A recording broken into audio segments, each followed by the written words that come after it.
Muli po ay pasalubungan natin ng isang masigabong palakpakan ang ating minamahalaman ng lungsod ng Maynila, Jorge Isko Moreno Donoso. Kasama ang ating rektor ng Mag-Examine and Party Bureau, Director Dennis Viviaje. Ngayon ay Pasko, dapat pasalamatan. Ngayon ay Pasko, tayo ay mag-awitan. Pasko, Pasko, Pasko, Pasko, Pasko na naman muli. Ngayong araw na ating pinagkamimiti. Pasko, Pasko, Pasko, Pasko, Pasko na naman muli. Ang pag-ibig naghahari. At para magbigay po ng kanyang unting mensahe, palakpakan po natin ang naging inspirasyon ng bawat pamilyang Manileño ngayong Kapaskuhan, ang ating mahal na Jorge Isko Moreno Domagoso. Yan nyo naman, binigyan ko kayo ng pinakamagandang host. May asim pa. Yung kilikili. Thank you. Good morning. Ngayon ay magpapasko na, ilang araw na lang.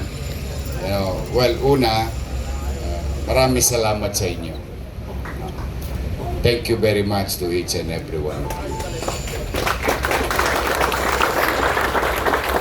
Thank you for delivering services to our people. In a big organization like ours, it will never be perfect.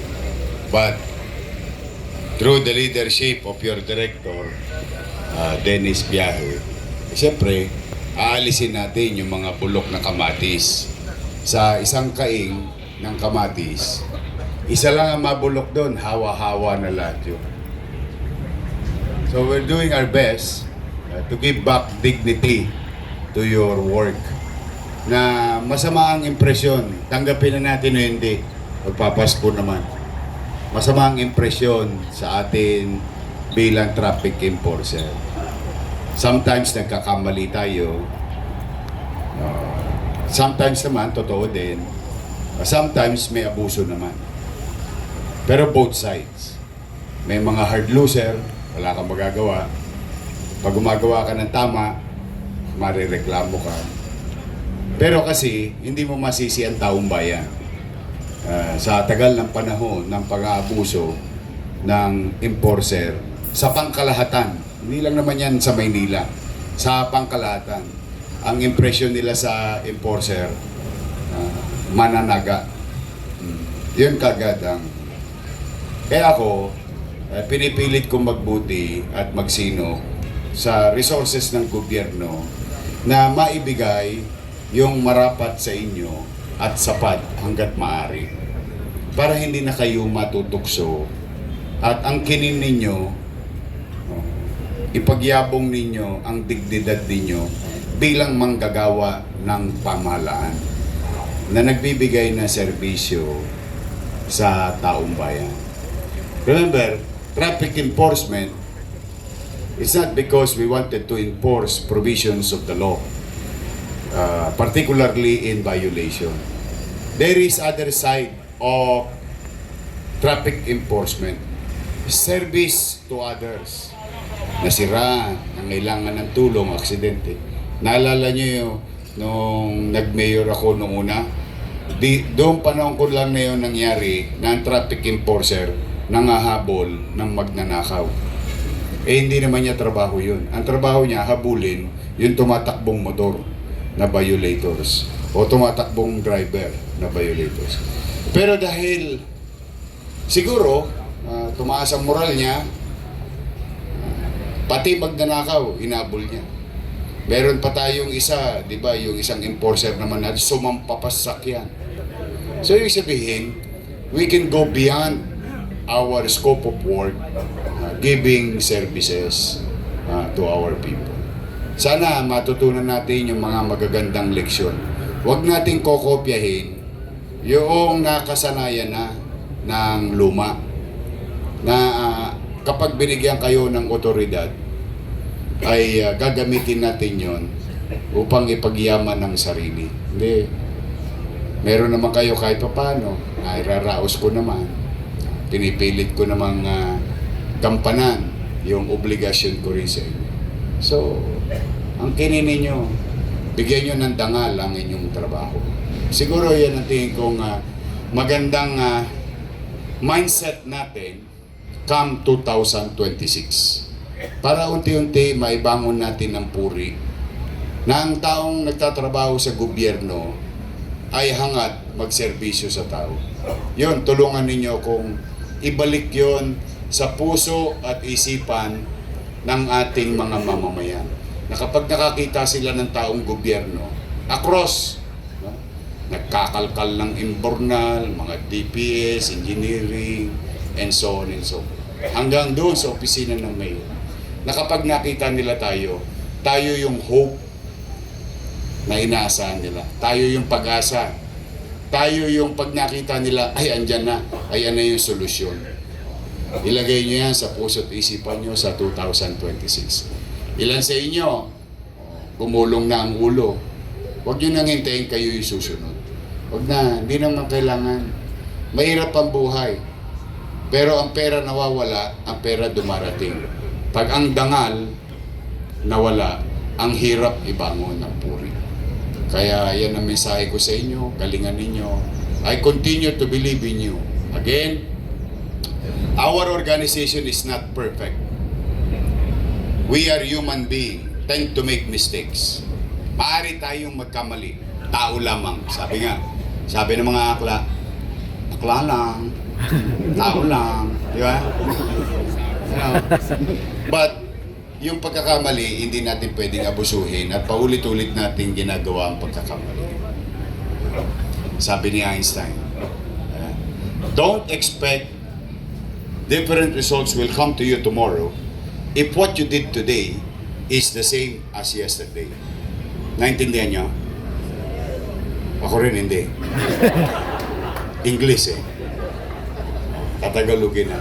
Huwag kang aasa na may bagong mangyayari sa iyo bukas kung ang ginawa mo ngayon ay katulad ng kahapon.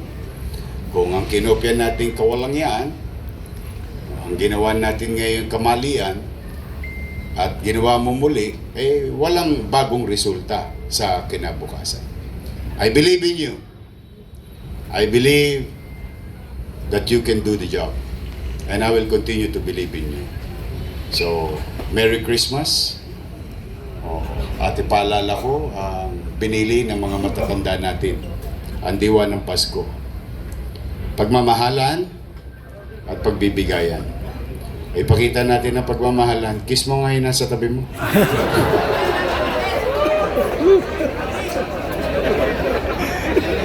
Sabi mo, I love you. Yung nasa kaliwa mo, sabi mo, I love you. Yung nasa kanan mo, see? Kita ninyo, nung nagsabi kayo ng I love you, pati ngalangalan nyo, nakita ko. Because I love you is a universal word that any language can understand. Kaya when you smile, it's also sending a message, you're welcoming another human being nearby or near to you. See, that's why, mas maganda kita ninyo. Minsan hindi natin nasasabi yan sa ating magulang. Hindi natin yan nasasabi sa ating anak. But that simple three words may trigger the science of human body. Kaya sa inyo, galingan ninyo. O pangalawa naman, o magbigayan kayo. O paano pagbibigay?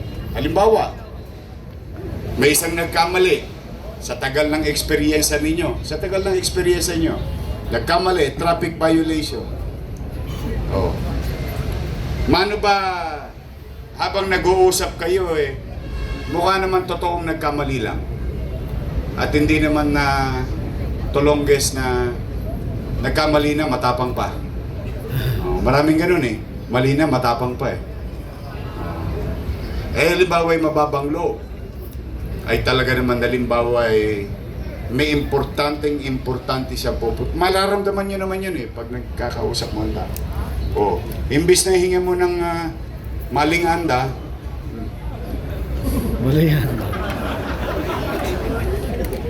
o isang bulig, sabay kwento, alam mo, ma'am, Ito, dito, 200 lang, okay na. Sa City Hall, 1.5, pipila ka pa, 3 oras, 4 na oras. Alam ko style nyo. Wag na. Give dignity to it. Bago nyo yung puri nyo. Mas masarap yung pagdating mo doon, nakukuha mo yung 25%, pinipirma mo. Tapos maya-maya, pupunta ka ng grocery. Tapos maya-maya, pupunta ka ng kusina. Tapos maya-maya, isusubo mo sa anak mo. Ayan, lagi niyong huwag niyong kakalimutan. Merong pamilyang umaasa sa'yo.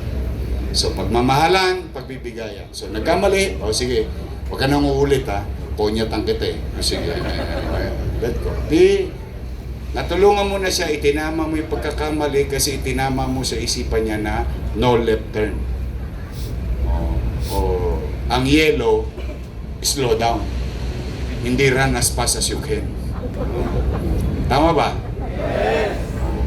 Unti-unti.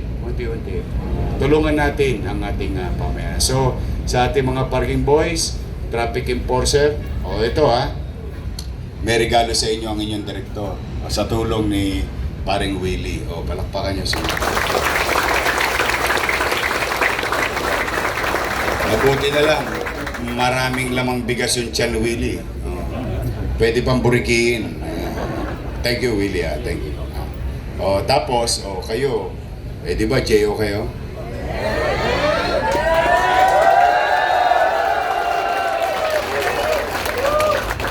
Ang hinang uri nyo naman pagka hindi nyo pa nabalitaan yung announcement ko last Monday.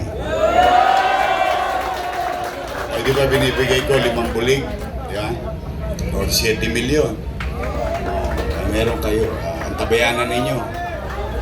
Kawawa lang ang parking aid. Malay nyo. Good things come to those who wait. But may awa ang Diyos. Pagsisikapan ko. Yung inihingi ko sa inyo, medyo mabigat yun in such a way because ang kalaban mo doon, sarili mo. Ang hinihingi ko sa inyo, baguhin ninyo ang inyong sarili. Napakahirap yun. Lalo na pag nakagawian mo na. Yan ang minsan na mahirap baguhin.